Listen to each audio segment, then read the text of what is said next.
খাদ্য নিরাপত্তা নিয়ে আমি আগেও 2টা ভিডিও দিয়েছি। এখন বাংলাদেশে এই বৈশ্বিক খাদ্য নিরাপত্তার প্রভাব বাংলাদেশে এসে পড়বে, সেই বিষয়ে আমরা কিভাবে মোকাবেলা করব, আজকে আমি এখন সেই ভিডিওটি আপনাদের সামনে উপস্থাপন করতে যাচ্ছি।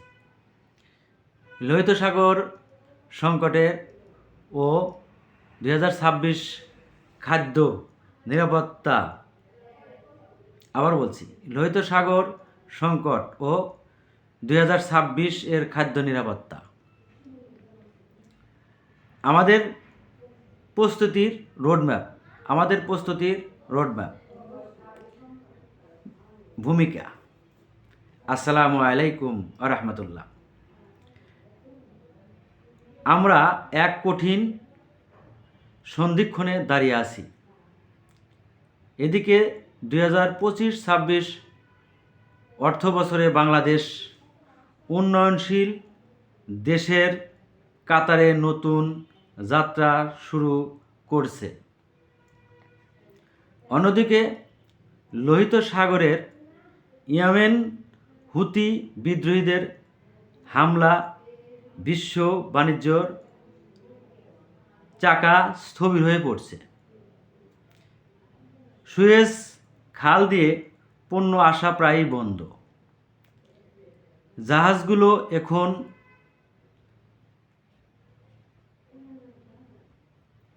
কয়েক হাজার মাইল বাড়তি পথ পাড়ি দিয়ে আসছে, যার ফলে প্রতিটি জিনিসের আমদানি খরচ বেড়ে যাচ্ছে কয়েক গুণ।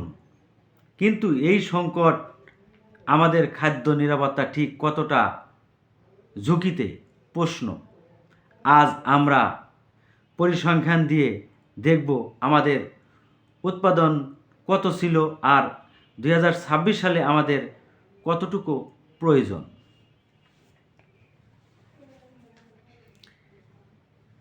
কেন এই সংকট? লোহিত সাগরের এই অস্থিরতা সৃষ্টি করেছে হুতি বিদ্রোহী। গাজা সংকটের প্রতিবাদে তারা লোহিত সাগরে চলাচলকারী বাণিজ্যিক জাহাজগুলোতে ড্রোন হামলা ও মিসাইল হামলা চালাচ্ছে। এর ফলে পণ্যবাহী জাহাজগুলো এখন আর সুয়েজ খাল ব্যবহার না করে আফ্রিকা মহাদেশ ঘুরে আসছে। এতে সময় লাগছে বাড়তি 15 থেকে 20 দিন এবং জ্বালানি খরচ বাড়ছে প্রায় 40% পর্যন্ত। বাংলাদেশে যেহেতু গম, ডাল এবং ভোজ্য তেলের জন্য এই রুটের উপর নির্ভরশীল, তাই আমাদের অর্থনীতি এখন এক বড় চাপের মুখে। বাংলাদেশের উৎপাদন পরিসংখ্যান 2023-24 বনাম 2024-25 অর্থবছর। চলুন গত 2 অর্থবছরে উৎপাদনের চিত্রটা দেখে নিই। 1 নম্বরে ধান।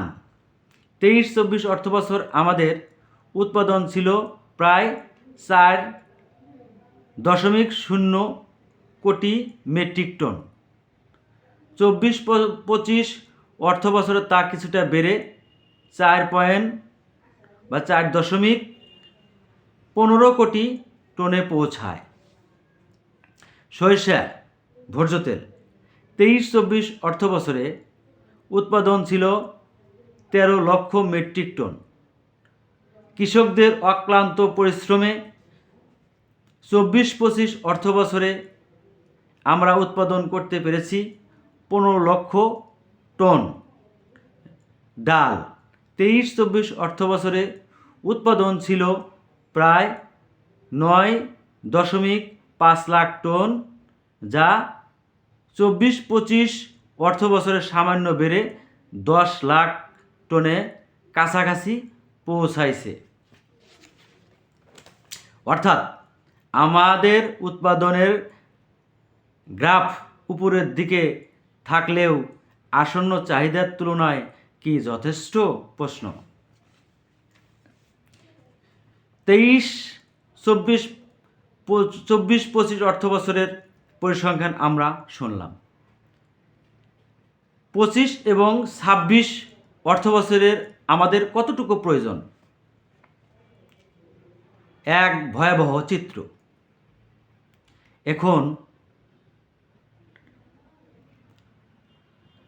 এখন আসা যাক বর্তমান হিসাবে।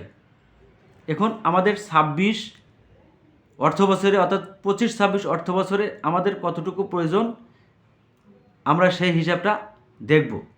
দেখা যাক বর্তমানের হিসাবে 25 এবং 26 অর্থ বছরে আমাদের বিপুল জনসংখ্যার জন্য প্রয়োজন ধান।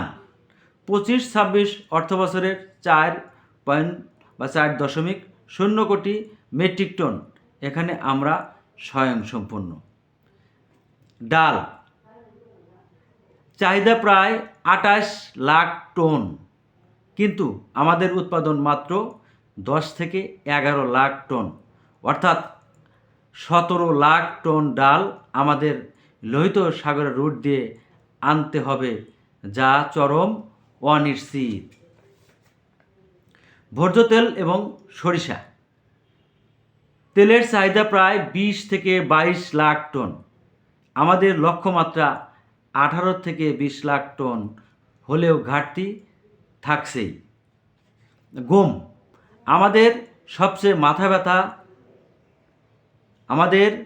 সবচেয়ে বড় মাথা ব্যথার কারণ হলো গম। বছরের চাহিদা প্রায় 80 লাখ মেট্রিক টন, যা প্রায় সবটাই আমদানি নির্ভর। সংকট মোকাবেলায় আমাদের করণীয়। আমাদের প্রত্যেকটা সচেতন নাগরিককে আমাদের এই সংকট মোকাবেলায় এগিয়ে আসতে হবে। আমাদের করণীয় কি দেখা যাক। আমার পরিসংখ্যানে, আমার গবেষণায়, আমার মতামত আপনাদের সামনে উপস্থিত করছি। এই ভয়াবহ পরিসংখ্যান আমাদের সতর্ক হওয়ার বার্তা দিচ্ছে। 26 সালে টিকে থাকতে হলে আমাদের 3টি বড় সিদ্ধান্ত নিতে হতে পারে। 1. আমদানির বিকল্প রুট ও বাজার। শুধু লোহিত সাগরের ওপর ভরসা না করা। আবারও বলছি, আমদানির বিকল্প রুট ও বাজার। শুধু লোহিত সাগরের ওপর ভরসা না করা। আমাদের ভারত, চীন ও দক্ষিণ পূর্ব এশিয়া থেকে আঞ্চলিক বাণিজ্যর জোর দিতে হবে। আবারও বলছি, আমদানির বিকল্প রুট ও বাজার। শুধু লোহিত সাগরের ওপর ভরসা না করে ভারত, চীন ও দক্ষিণ পূর্ব এশিয়া থেকে আঞ্চলিক বাণিজ্যের জোর দিতে হবে।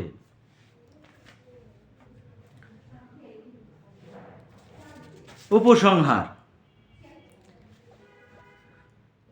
লোহিত সাগরের ঢেউ হয়তো আমাদের তীরে এসে আমাদের আশ্রে পড়েছে, কিন্তু আমাদের লড়াইটা আমাদের মাঠেই লড়তে হবে। 23-24 বা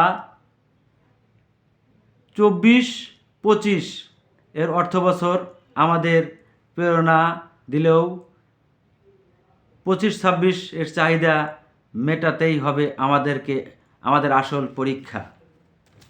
আমাদের আসল পরীক্ষা।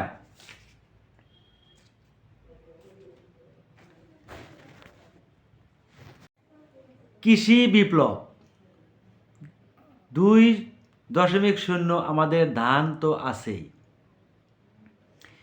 এখন ডাল আর সরিষার উৎপাদন অবিশ্বাস্য গতি আনতে হবে। 1 ইঞ্চি জমিও যেন পড়ে না থাকে। বিশেষ করে গমের ওপর নির্ভরতা কমিয়ে ভুট্টার ব্যবহার বাড়াতে হবে। জাতীয় মিতব্যয়িতা।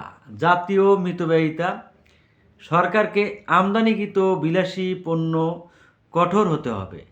আর সাধারণ মানুষকে দেশি পণ্য ব্যবহার করতে হবে, ডলার বাঁচানোই হবে এই অর্থবছরের বড় দেশপ্রেম। আসুন আমরা সবাই কাঁধে কাঁধ মিলিয়ে সবাই এক হয়ে দেশকে ভালোবাসি, দেশকে খাদ্য নিরাপত্তা দিই। বৈশ্বিক খাদ্যমন্দা কাটিয়ে আমরা যেন আবারও একটি খাদ্য স্বয়ংসম্পন্ন জাতি হিসেবে বিশ্বের দরবারে মাথা উঁচু করে দাঁড়াতে পারি, এই হবে আগামী দিনের প্রত্যাশা।